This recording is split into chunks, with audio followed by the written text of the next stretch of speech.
성경은 에베소서 5장 22절로 32절 말씀입니다. 이 본문 말씀도 지나가고요. 결혼의 비밀 13부입니다. 이제 정리 단계입니다. 12부까지를 요약하면 가장 엑기스로 말씀을 드리자면 딱 이겁니다. 이게 제 말이 아니고요. 성경에 있는 말씀을 드리는 거예요. 예수님은 알고 보니까 우리의 신랑인데 우리가 창녀와 같은 죄인임에도 불구하고 그분은 너무도 자비로우시고 의로우셔서 또 우리를 죽기까지 사랑하셔서 창녀 같은 우리를 신부 삼아주시고 약혼 이후에도 여전히 창녀 짓을 하고 있는, 죄를 범하고 있는 우리를 결단코 버리지 아니하시겠다고 성경 여러 군데에 다양한 비유로 아주 강하게 다짐하고 계시다는 사실이에요. 이를 그냥 좀 더 짧게 요약을 해보면 한 번 구원은 영원한 구원입니다. 그렇습니다. 한 번 구원, 영원한 구원입니다. 누가 뭐래도 말입니다. 성경에 하나님께서 그렇게 다짐하고 약속하고 있음을 지금까지 12회차에 걸려서 증거해드렸습니다. 그럼 궁금한 것이 생깁니다. 뭐냐면 그럼 죄를 만판으로 지어도 되느냐입니다. 그래도 구원 받는데 지장이 없느냐. 어찌 되었거나 죄와 구원은 상관이 없습니다. 성경에 이와 상반되는 구절이 여럿이 있다 할지라도 말입니다. 신랑이신 예수님께서 우리를 소박 놓으시지 않습니다. 마귀에게 돌려보내지도 않습니다. 이에 나비인 마귀에게 버리지도 않습니다. 지금까지 12회차에 걸쳐서 그 메시지 설명드린 것임을 아실 것입니다. 구원이 상실될 수 있다고 하는 분들이 얽매이는 구절들은 전체의 숲을 전에 한번 보여드렸던 건데 숲을 내려다보지 못하고 숲 안에서 이렇게 숲 안에서 그 메시지에 대한 것들을 숲 안에서 숲의 나무에만 집착을 하니까 그 미로에 갇히게 되는 겁니다. 우리는 성경의 숲 전체에서 하나님이 주시는 그 길과 메시지가 무엇인지를 먼저 조망을 해봐야 합니다. 그렇지 않으면 이 길을 찾기가 너무나도 어려워요. 그런 후 하나하나 나무를 봐야 되는 거예요. 그 뒤에 먼저 전체를 보고 난 다음에 그 다음에 나무요. 그래서 숲과 어우러지는 각각의 나무들을 조화롭게 이해하는 데 도움이 되는 것입니다. 그래서 학문에서도 전체적인 그 개략적인 총론과 개론이 먼저고 후에 세부 항목인 강론으로 들어가는 것입니다. 성경은 보이지 않는 영적인 말씀인 것을 우리가 다 알잖아요. 그런데 우리가 육적인 세상에 살고 있으니까 하나님께서는 우리를 이해시키기 위해, 보이지 않는 영의 세계를 이해시키기 위해 육적인 것으로 비유해서 모형론적으로 예표론적으로 보여주고 계시다는 사실이에요. 그것을 먼저 인식하고 성경을 볼 때 영적인 것이 보이는 것이 당연한 것입니다. 그렇지 않으면 안 보이게 되겠죠. 육적인 것으로 비유하여 말씀해 주신 것을 영적으로 한 번에 깨닫기가 결코 쉽지 않습니다. 그러나 전체 영적인 개념과 영적인 줄거리를 먼저 알고 나면 세부적인 항목들이 이해하기가 쉬워지는 거예요. 예를 하나 들어드리겠습니다. 여러분이 이미 결혼의 비밀이라는 아주 장편의 설교를 들으셨습니다. 예표적 설교를. 개략적인 설교의 영적 관계를 그 맥을 들으셨어요. 성경의 그 전체적인 숲의 그 길을 보고 그 길의 결론이 뭐라고 말씀을 드렸냐면 남녀가 결혼하여서 하나가 되듯이 최종 요한계시록에 하나님과 교회가 온전히 연합하여 하나 되는 것이 마지막 결론이라고 말씀을 드렸어요. 그것이 하늘나라예요. 하나님 나라요, 천국입니다. 뭐가요? 하나님과 하나 되는 것.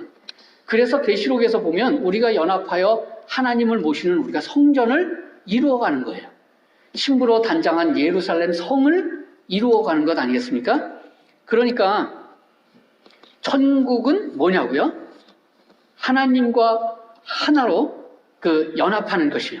그리고 하나님과 항상 함께하는 것입니다. 이런 기본적인 성경의 맥을 알고서 다음에 천국 비유를 한번 보겠습니다. 예수님께서 하신 이 구절에 대해서는 다음에 상세히 설명을 드릴 거예요. 오늘은 그냥 간략하게 그냥 짚고 넘어갈 부분만, 천국을 과연 여기서 뭐라고 얘기하고 계시는 것만 찾아보고 지나가겠습니다. 마태복음 20장 1절에 예수님께서 천국 비유를 하세요. 천국은 마치 품꾼을 얻어 포도원에 들여보내려고 이른 아침에 나간 집주인과 같으니, 그가 하루 한 데나리온씩 품꾼들과 약속해서, 그러니까 하루 일을 하면 한 데나리온을 주기로 약속을 한 거예요. 그리고 포도원에 들여보내고 또 제3시에 나가보니 장터에 놀고 있는 사람들이 또 있는지라 그들에게 이르되 너희도 포도원에 들어가라, 내가 너희에게 상당하게 주리라 하니 그들도 가고, 제6시와 제9시에 또 나가 그와 같이 하고, 제11시면 저녁 5시라는 얘기입니다. 나가보니 또 서 있는 사람들이 또 있는지라 이르되 너희는 어찌하여 종일토록 놀고 여기 서 있느냐. 이르되 우리를 품꾼으로 쓰는 이가 없으니이다.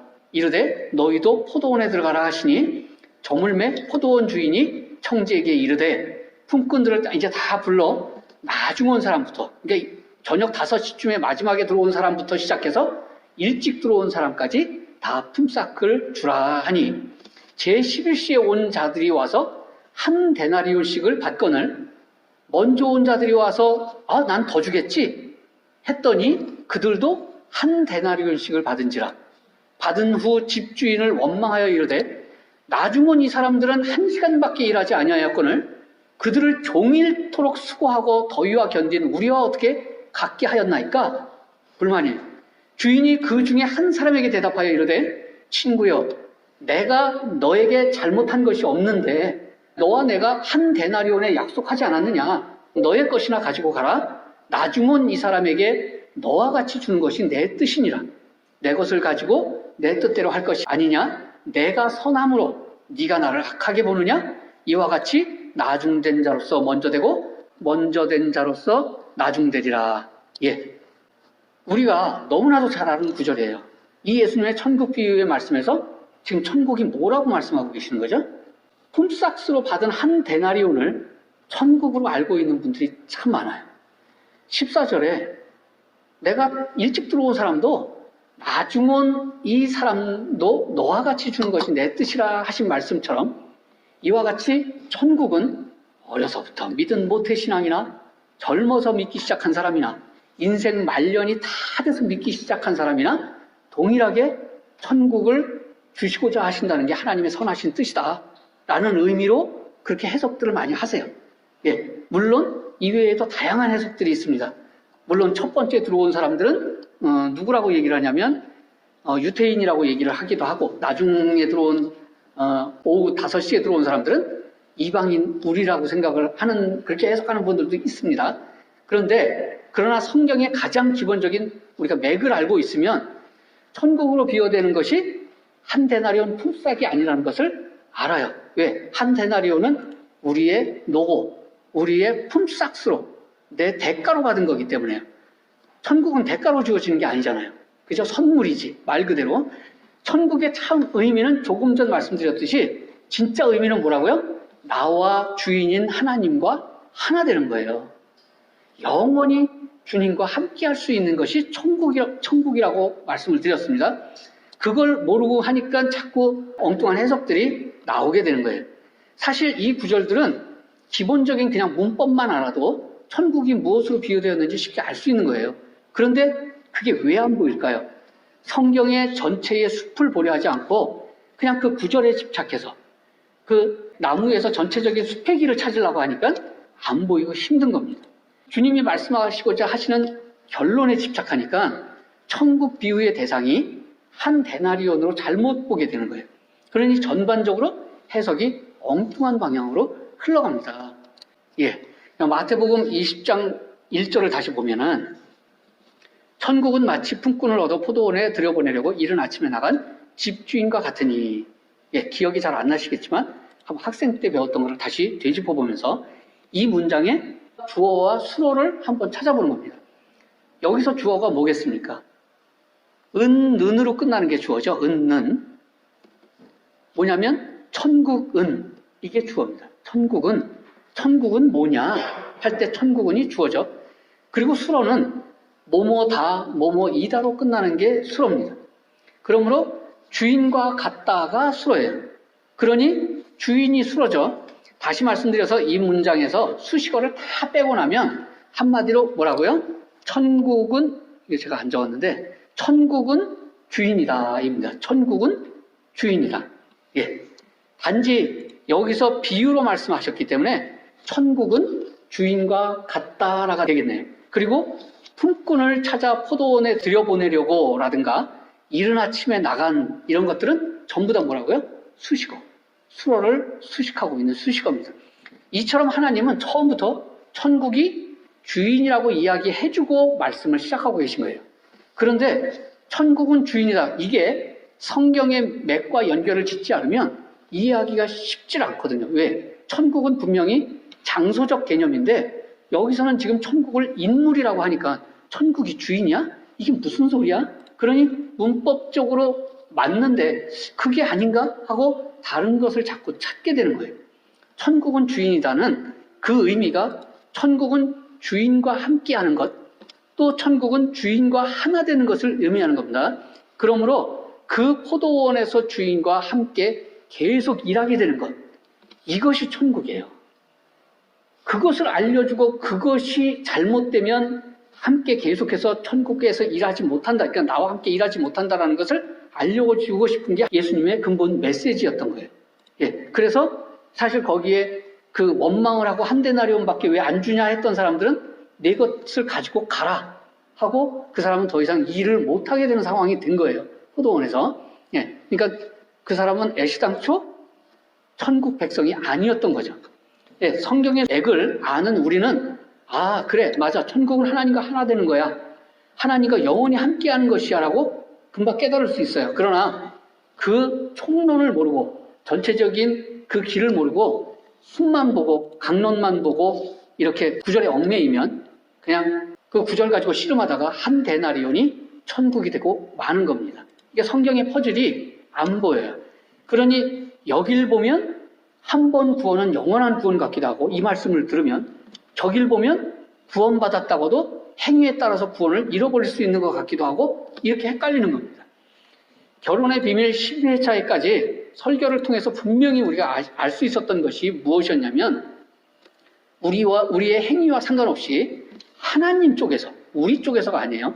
하나님 쪽에서 우리를 버리지 아니하신다는 거예요. 결단코 포기하지 않겠다고 결심과 다짐과 약속을 하시고 계시다는 거예요. 엉뚱한 구절에 집착하니까 그것이 안 믿어지는 거예요. 그렇게 다짐하고 있는 하나님의 메시지를 못 보게 되는 거예요. 믿으시길 바랍니다. 우리가 아무리 창녀 고매 같을지라도 말입니다. 그에 대한 설명으로 하나님은 하나님이 정하신 율법의 근거에서 항상 하신다고 하셨죠. 율법의 근거에서 우리를 값주고 마귀에게 사오셨고요. 그리고 그렇게 우리를 주님 소유 삼으셔서 종 삼으셨어요. 그 종의 위치에서 우리를 당신의 아들에게 주기로 마음을 먹고 며느리 삼으셨어요. 율법에 그것도 율법에 근거해서 율법에 여종을 아들에게 주기로 하였으면 딸같이 대우할 것이요 라는 말씀에 근거해서 우리는 하나님의 자녀가 되었다는 사실이에요. 이 법적 근거에 의해 우리가 하나님의 아들인 예수님을 신랑으로 영접함으로 인해 하나님의 자녀의 권세를 받은 것입니다. 어느 것 하나 법적 근거 없이 행하시는 일이 없으십니다. 그리고 우리는 예수님께 시집갈 때 처음부터 순결한 처녀가 아니고 죄로 더러워질 대로 더러워진 창녀와 같은 자였음에도 의인이 아닌 죄인을 부르러 오신 예수님께서는 죄인 중에 괴수인 나를 신부 삼아주셨어요. 이로써 애당초 처녀가 아니었기에 율법에 근거한 돌팔매에도 당하지 않게 하셨습니다. 또 하나님께서는 스스로의 말씀에 스스로를 올가매십니다. 그래서 본인이 뱉어놓은 말 때문에 내가 어기지 못하는 상황을 만들어 놓으신 거예요. 당신의 종인 요셉에게 요셉 자기의 씨가 아닌 성령으로 잉태한 마리아를 데려와 신부 삼으라고 명령하신 하나님. 또 호세아 선지자에게는 음란한 고멜을 신부 삼고 살라고 명령하시면서 그리고 하물며 그 고멜이 배반하고 나가서 다시 음란을 행하고 또 행해도 호세아 선지자 보고는 끝까지 고매를 버리지 말고 데려와서 살라고 하신 하나님. 그분은 종들에게는 그렇게 명령을 하시고 당신은 자신의 신부가 부정했다고 버리시는 결코 내로남불의 하나님이 아니라는 사실을 보여주는 언약서들입니다. 그런데 알고 보니 호세아서에서 하신 그 명령이 다름 아닌 아들 예수에게 하신 명령이었다는 사실에 우리는 더더욱 그 사랑에 감복할 수밖에 없는 거예요. 또 다른 다짐의 근거로는 이스라엘을 나무라시면서 자꾸 배반을 하니까, 그래서 남유다와 북이스라엘로 나누시기까지 하신 하나님께서 그렇게 그 북이스라엘에게 이혼서까지 써주신 후에도 북이스라엘을 향하여 돌아와다오. 끝까지 내가 너의 남편이 되어줄게. 너의 남편은 나야. 라고 이스라엘에 대한 그리움을 감추지 못하시며 외치고 계시는 그 하나님의 애절함을 우리가 성경을 통해서 확인할 수 있었습니다. 그것이 바로 하나님 당신의 신부인 우리에게 하신 언약이고 변치 않는 약속이에요. 그 변치 않는 약속들을 믿으시기 바랍니다. 어떤 이들은 하나님의 신이 임하였다가 나중에 버려진 누구예요? 구약 인물 중에 사울왕 있죠. 사울왕. 다윗을 쫓아다니면서 죽이려고 했던 그 사울왕을 비유로 들면서 이와 같이 우리도 행위에 따라서 사울이 버려졌듯이 우리도 버려질 수 있어 라고 설명하시는 분들이 있어요. 이거 사울왕을 성도의 예표로 설명하는 것은 아주 큰 실수입니다. 성도들의 모형은 사울왕 쪽이 아니라 다윗왕 쪽이라는 사실을 잊지 말기 바랍니다. 은총을 빼앗기고 버려진 사울왕은 다름 아닌 은총을 빼앗기고 버려진 사단의 예표예요. 사단의. 성경에 있다고 아무거나 언약 백성에 갖다 붙이면 안 되는 겁니다. 언약적 관점에서도 맞질 않아요. 이 부분은 후에 다시 자세하게 제가 설명을 한번 드릴 겁니다. 이제 본론으로 돌아가서요. 우리는 구원받은 것에 감사해서 죄를 끊어나가야 하지만, 그럼 우리가 죄를 끊지 못하고 계속 죄를 저지를 때 우리 안에 계시는 내주하시는 성령님께서 우리를 어떻게 다스리시며 관리하시는가 하는 부분이에요. 어떻게 약속을 하고 계시는가. 이것을 우리가 반드시 알고 가야 됩니다. 왜? 우리가 당할 일이거든요. 우리가.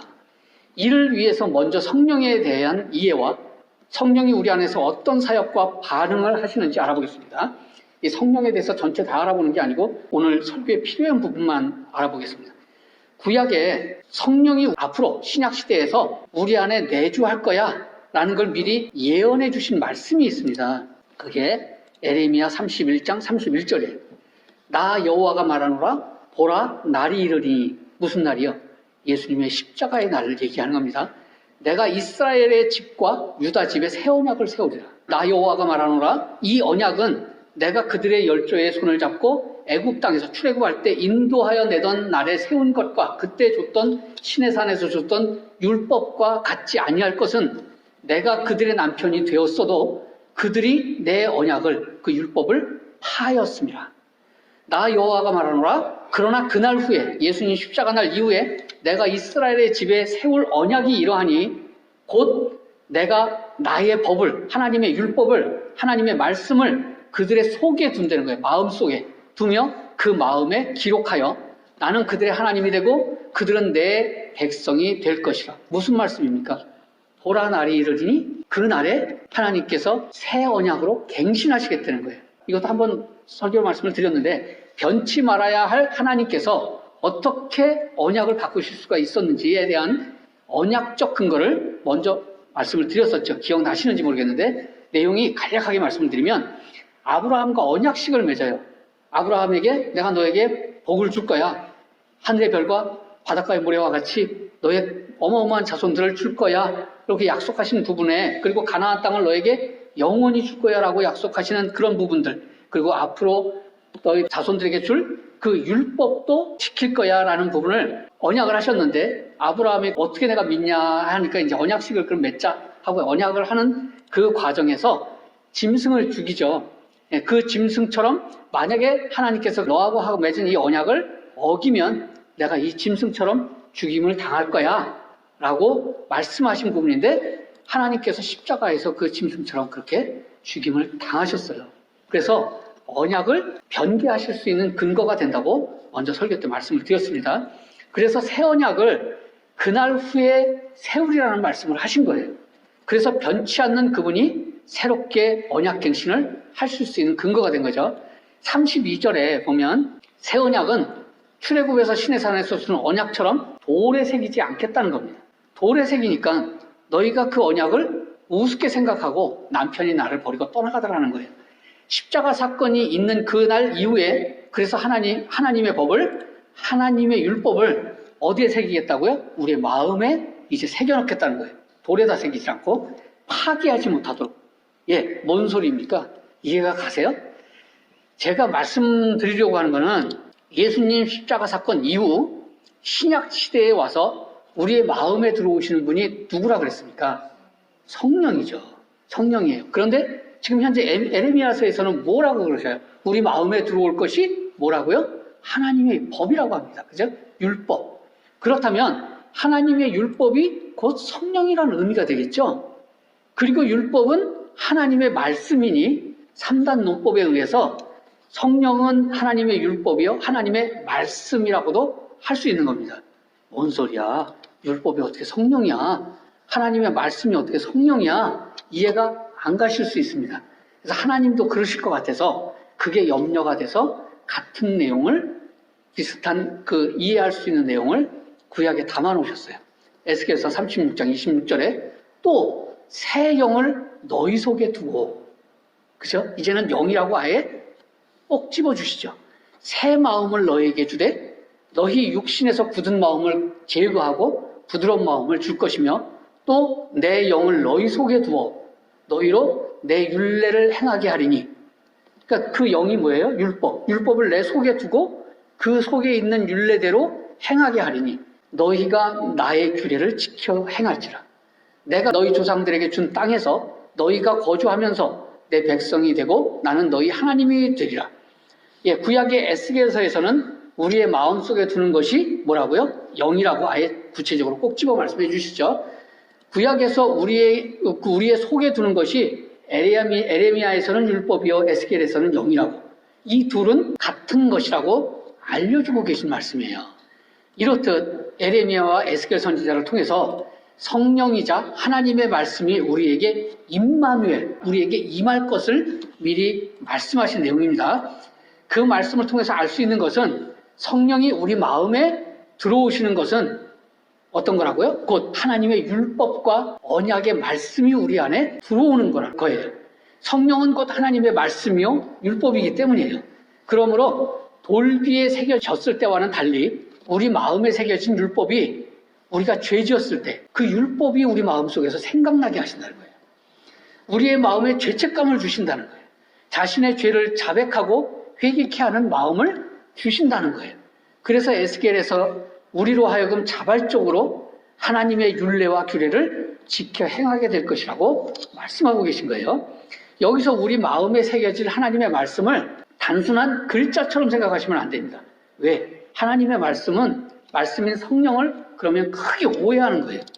영이 구약 히브리서에서는 르하으라 그래요. 르하으. 이게 바람 나올 때 나는 소리인데 성령은 신약에서 헬라어로 푸뉴마라 그래요. 푸뉴마. 뜻은 둘 다 뭐예요? 바람, 입김, 숨, 호흡, 마음, 생기. 우리가 숨 쉬고 있으니까 생기 살아있는 거죠. 의미를 가지고 있습니다. 하나님을 인간에 비유할 수 없지만 사람이 말할 때 숨을 내쉬면서 소리를 내요. 우리가 숨을 안 쉬면 말도 못합니다. 그죠? 호흡하지 않으면 어떠한 소리도 나지를 않아요. 생기도 없고 죽은 것입니다.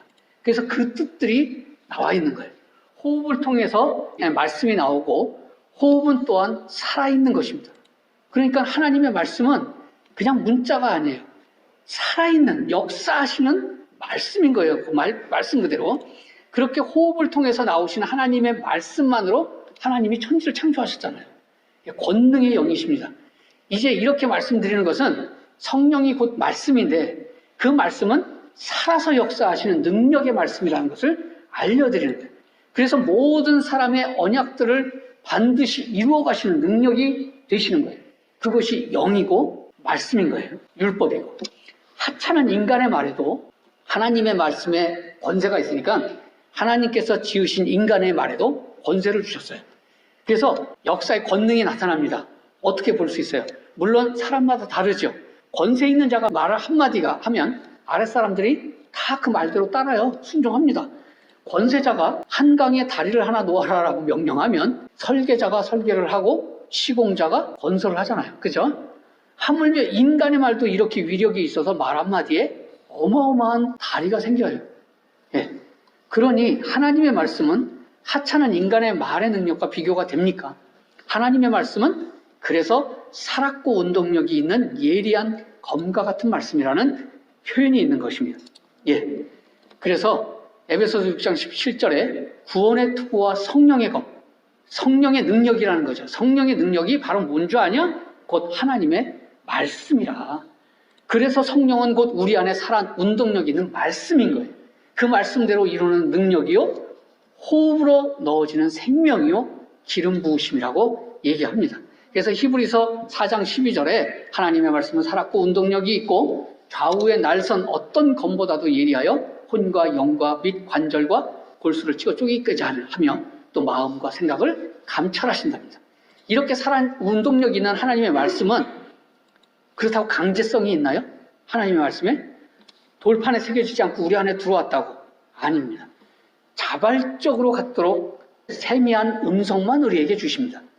우리의 신비의 마음판에 새겨짐으로 그 말씀이 친히 나를 인도하시고 그렇게 세미한 음성으로 감화감동으로 역사하셔서 따르게 하시는 거예요. 천국 시민의 격에 맞도록 깨끗해져 가도록 이끌어 가시는 거예요. 우리의 신랑이신 예수님께서 예수님만을 생각하라고 정표를 주신 거잖아요. 뭐가요? 성령이 진리이신 영이신 성령께서 우리 속에 들어오셨습니다. 이것은 하나님의 말씀이 들어온 것이고 능력의 말씀이 들어온 것이고 하나님의 호흡인 생명이 들어온 것입니다. 그 생명의 말씀의 씨가 아주 작게 들어왔겠죠. 누룩처럼 한 알의 그 밀알이 땅에 떨어지는 것처럼 마음밭에 심겨져서 싹이 나요. 자라면서 우리의 온 마음 하나 가득 누룩이 번지듯이 번져나갈 것입니다. 이렇게 성령 충만해져 가는 거예요. 고로 성령이 말씀이니까 성령 충만은 뭐라고요? 말씀 충만이 되는 겁니다. 성령 충만 이꼴 말씀 충만이 되는 거예요. 이러한 일련의 과정을 우리가 뭐라 그래요? 성령이 임하면 우리는 중생했다 그러잖아요. 새로 태어났다, 거듭났다.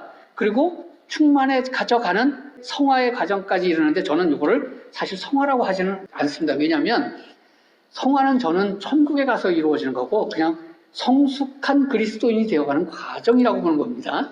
예, 그러니 성령이 우리 마음에 임했다고 우리의 마음판에 하나님의 말씀이 새겨졌다고 죄가 단번에 끊어지는 것 아닌 거 다 아시죠? 우리를 보면 알 수 있어요. 우리를 보면 수십 년 믿었어도 변화가 안 돼 있습니다. 물론 큰 죄들은 다 끊어냈지만 여전히 작은 물욕, 욕심, 탐심들은 그대로 남아있어요. 근데 작은 것 죄 아닙니까? 누가 그러더라고요. 바위 짱돌 던지면 물에 가라앉는데 그러면 모래는 안 가라앉냐고. 작은 죄도 다 죄입니다. 내가 죄 짓는 곳에 가려 하면 성령님께서 내 발을 강제적으로 스톱시켜버리면 쉬울 텐데 그렇게 안 하신다는 거예요. 왜요?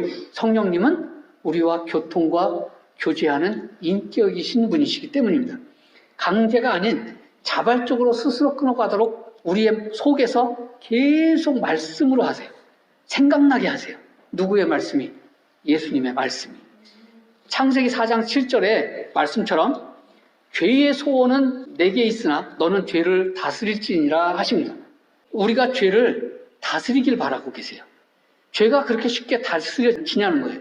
죄를 끊기가 어느 정도 어려운지 아십니까? 마태복음 18장 8절에 이런 말씀이 있어요. 예수님께서 손이나 발이 너를 범죄케 하거든 찍어내버리라는 거예요. 눈이 너를 범죄케 하거든 빼내버리라는 거예요. 무슨 얘기입니까? 그만큼 죄를 끊어내기가 어느 정도 어려운 건 줄 아냐? 너의 지체를 잘라낼 만큼 어려운 거야. 물론 그 지체를 끊어내는 만큼의 아픔을 감수하고라도 사실 끊어야 되겠죠. 네, 끊어야 됩니다. 그런데 이렇게 말은 항상 쉬워요. 그럼 하나님께서 과연 어떻게 끊도록 죄를 끊어가도록 하시느냐는 거예요. 그럼 어떻게 우리 안에서 성령께서 내주하셔서 우리를 그렇게 하나하나 죄를 끊어서 정결한 신부, 오직 예수님만 바라보는 신부가 되도록 만들어 가시는 거예요. 무슨 방법으로? 우리로 주님만을 생각하게 하고 모든 죄를 하나하나 끊어가도록 하시는 방법 보겠습니다. 성령님께서 우리 안에서 죄를 깨닫게 하심에도 불구하고 우리가 계속 죄를 범할 경우 다윗에게 언약하셨던 왕권 언약이 있어요. 모든 언약의 수혜자들 우리한테 언약하신 겁니다. 그게 곧 성도들의 다스리는 언약이죠. 그럼 그 다윗 왕권 언약 뭔가 보겠습니다. 뭐냐면 사무엘하 7장 14절로 나는 그의 아비가 되고 누구의 아비가 됐냐면 여기서는 이제 솔로몬입니다. 다윗에게 지금 얘기하고 있는 거예요. 그 나단 선지자가 하나님께서 이렇게 말했으니 너에게 전한다 하면서 하나님은 그 솔로몬의 아비가 되고 그는 하나님의 아들이 되리니 내 아들이 되리니 저가 만일 죄를 범하면 누가요? 솔로몬이 죄를 범하면 내가 사람 막대기와 인생 채찍으로 징계하려니와. 사람 막대기는 뭐예요? 전쟁 같은 거예요. 외부에서부터 나 아닌 다른 사람으로부터 어떤 공격을 받는 것, 사람 막대기. 인생 채찍은 뭡니까? 질고죠, 질고. 고통, 아픔. 징계하려는 한다는 거예요, 그걸로. 내가 너의 앞에서 패한 누구요? 사울왕. 사울왕에게서 내 은총을 빼앗은 것 같이 누구에게는 안 뺏는다고요? 솔로몬 이후에는 내가 안 뺏겠다는 거예요. 빼앗지 아니하고. 그러니까 누구한테도, 그러니까 이걸 다윗한테 얘기하는 건데 곧 다윗의 왕권도 안 뺏겠다는 거죠. 너의 집과 너의 나라가 내 앞에서 영원히 보존되고 너의 왕위가, 다윗 너의 왕위가 견고하리라 하셨다. 약속하신 말씀대로 사람 막대기와 인생 채찍으로 징계하려니와 우리가 세상 것을 쫓지 않고 죄로부터 멀어지고 점점 주님께로 시선을 향하게 하시겠다는 거예요. 뭐로? 징계로. 이 말씀은 여호와께서 나단 선지자를 통해서 다윗에게 하신 말씀이죠. 사울 왕이 범죄했을 때는 어떻게 하셨어요? 사울 왕은 두 말 안 하고 그냥 은총을 걷어버렸어요. 빼앗았어요. 그러나 다윗은 동일하게 사울처럼 범죄하더라도라는 구절이 있어요. 다윗에게는 은총과 그 왕권을 거두거나 빼앗지 아니하겠다는 언약입니다. 그 대신 다윗이 죄를 범하면 사람을 스켜치게 하고 질고와 환난과 고난을 주어서 회개시키겠다는 거예요. 끝까지 왕위는 거두지 않겠다. 이 말씀은 성령을 거두지 않겠다. 구원을 거두지 않겠다. 이 말씀인 겁니다. 왕권을 영원히 지켜가시겠다는 거예요. 다윗의 왕권 언약과 유사한 언약을 이미 우리는 어디서 또 봤냐면 출애굽에서 맨 처음에 율법을 받을 때 봤습니다. 출애굽기 35장 7절에 인자를 천대까지 베풀며 악과 과실과 죄를 뭐예요? 악한 과실과 죄는 용서하리라. 그러나 벌을 면제하지는 아니하고 아버지의 악행을 자손 3, 4대까지 보응하리라. 그러니까 우리가 죄 지은 거에 대한 거는 반드시 치르고 가야 되는 겁니다. 반드시. 그러니까 구원하고는 상관이 없어요. 죄는. 그러나 하나님께서 구원은 안 거두지만 그 벌은 내가 반드시 치르게 할 거야. 네가 안 치르면 너의 후대에서까지도 치르게 할 거야 라고 하십니다. 그런데 그 후대로 가는 거는 나중에 하나님께서 또 패하셨어요. 그래서 아비의 이가 시다고 아들의 이가 시지 않게 하겠다고 하신 말씀이 있기 때문에 그 유전되는 거는 끊게 하시겠다는 거죠. 죄는 용서하되 그에 상응하는 벌은 반드시 받아야 한다는 거예요. 이거 호세아서에서도 똑같은 얘기를 하고 있죠. 뭐라고요? 2장 13절에 저가 귀고리와 폐물로 장식하고 그 연애하는 자를 따라가서 사랑하는 자를 따라가서 나를 잊어버리고 하나님을 잊어버리고 향을 피우면서 바알들을 섬긴 그 시를 따라 내가 저에게 벌을 주리라. 나 여호와의 말이라. 딱 대가만큼 준답니다. 그래서 그 대가만큼 줬던 역사 중에 하나가 뭐냐면 70년 바벨론 포로 생활이에요. 그들이 안식일 지키지 않고 그 7년에 한 번씩 오는 그 안식일을 지키지 않음으로 인해서 70년의 포로 생활을 하게 된 거죠. 다윗에게 죄로 인한 은총을 거두지 않겠다는 말씀은 다시 말씀드려서 죄로 인해 성령을 거두지 않겠다는 말씀인 것입니다. 그러나 반드시 죄에 상응하는 징계를 하신다는 거예요. 상응하는 벌과 징계를 지을 때마다 죄를 지을 때마다 받게 되면 어떻게 되겠죠? 우리의 죄가 끊을 수밖에 없게 되는 거예요. 그렇다는 거예요. 이 말씀은 신약에도 있습니다. 구약에만 있는 게 아니에요. 베드로전서 4장 1절로 2절에 보면 그리스도께서 이미 육체의 고난을 받으셨으니 너희도 같은 마음으로 갑옷을 삼으라. 이는 육체의 고난을 받은 자는 죄를 끊쳤음이니라. 예. 그 후로 내가 왜 그렇게 육체의 고난을 주는 줄 아냐?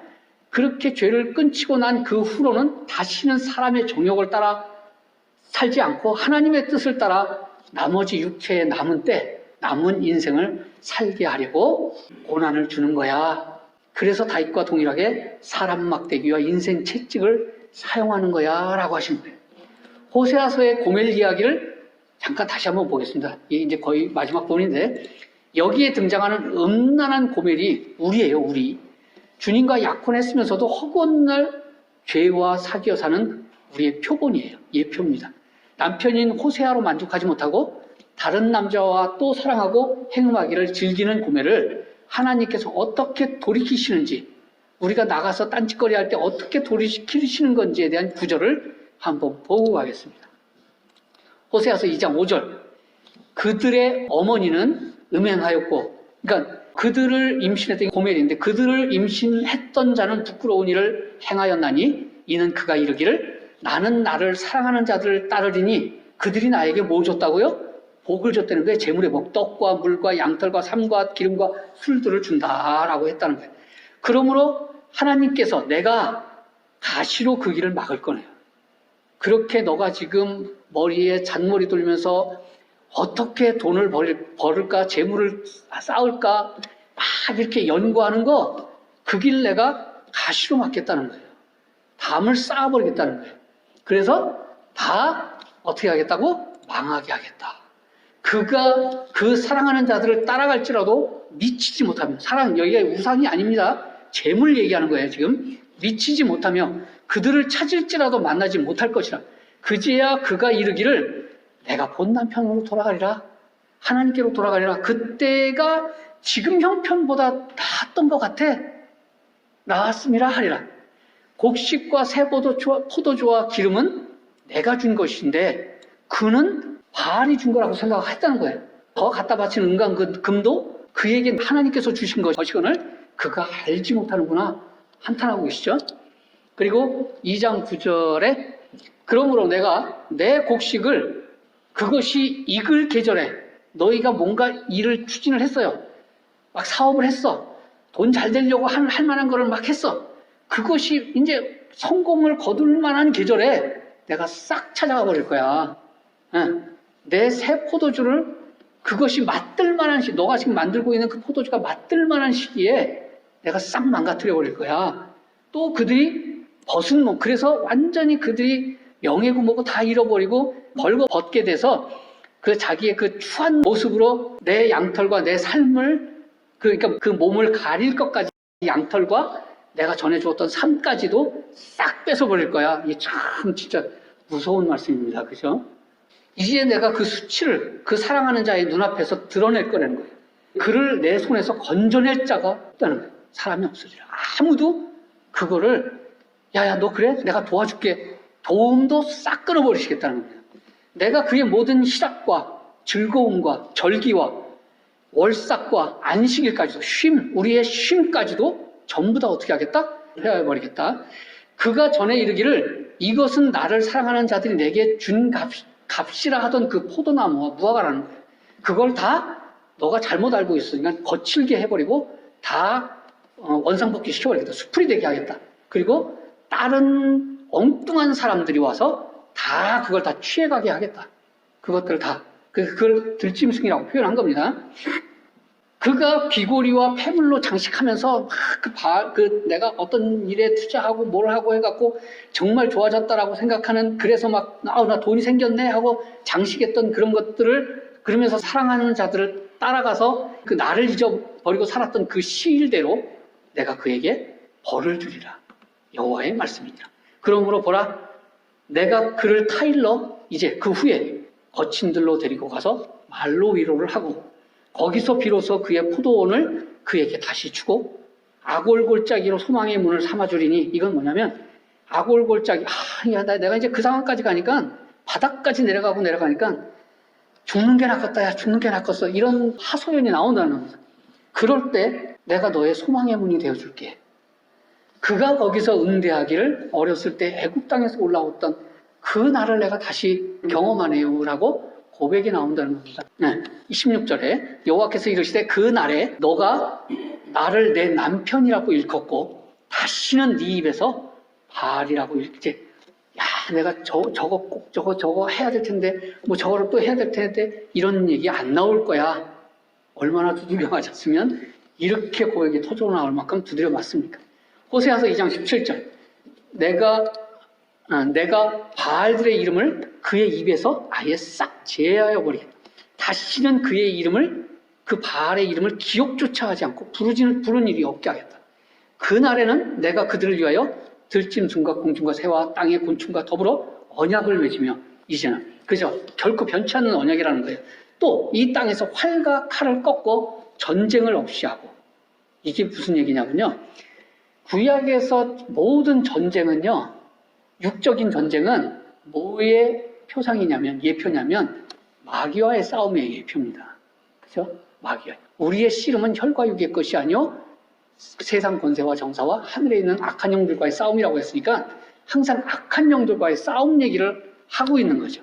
그래서 이 활과 칼을 꺾고 전쟁이 없이 하겠다. 이제는 내가 너를 완전하게 만들어 가면서 마귀가 너를 결코 건드리지도 못하게 할 거야.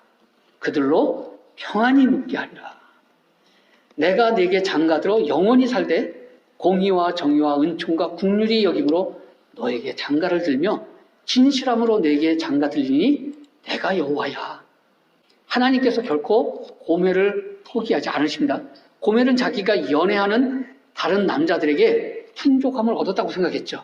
이는 하나님께서 떠나니 더 잘된 것처럼 보이는 거예요. 하나님을 떠나니까 더 잘된 것처럼 보이는 겁니다. 실은 다 하나님께서 주셨던 건데 하나님께서 적당한 시기에 다 거두시겠다고 하시죠. 그리고는 하나님께서 다시 배역한 우리에게 돌아오겠다고 다짐하고 계세요. 다시 장가들어 남편이 되어주겠다는 것입니다. 이렇게 그 돌아오게 하시는 것도 누구냐면 하나님이에요. 우리가 돌아가는 게 아닙니다.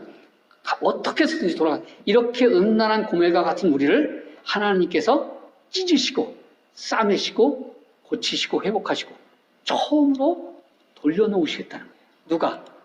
하나님께서요.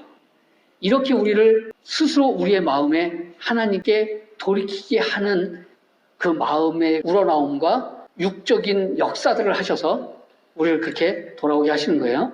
여기서 우리가 꼭 짚고 가야 할 구절은 다윗에게 언약하셨던 것과 같이 호세아에게도 구원과 회복을 주실 것이지만 징계를 꼭 벌은 행한 만큼 받아야 된다는 거죠.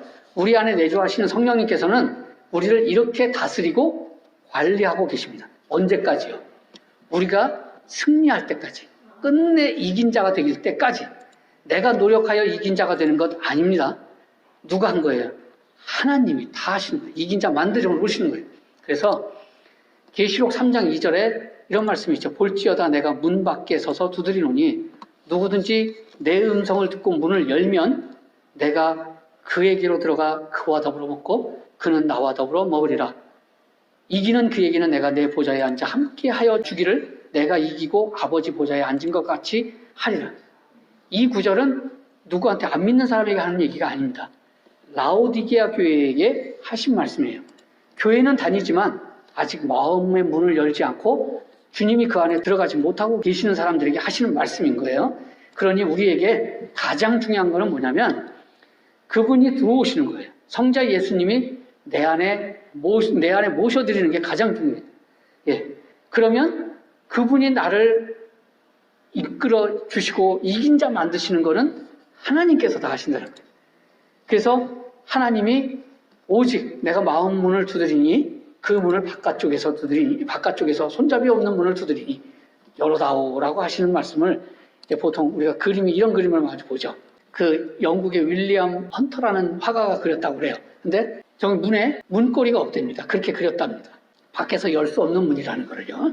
우리는 안에서 문을 열고 주님을 모셔드리기만 하면 되는 것입니다. 이것이 주님을 영접하는 거예요. 이것이 주님의 프로포즈를 받아들이는 것입니다. 그러면 그 뒤에 누가 다 하신다고요? 하나님께서, 주님께서요. 그래서 영원히 주님과 행복하게 살 수 있는 하늘나라가 우리에게 펼쳐지게 되는 것입니다. 그래서 예수 믿고 구원받으세요가 그냥 전부가 되는 거예요. 그래서 우리는 그 사이에 중매자가 되기만 하면 됩니다.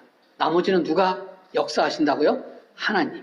믿으시길 바랍니다. 그런데 이왕 순종하고 그 길을 가게 될 거면 조금이라도 덜 맞게 가는 게 낫겠죠. 덜 맞고 가는 게. 게다가 순종하면 상급도 있습니다. 기도하시겠습니다.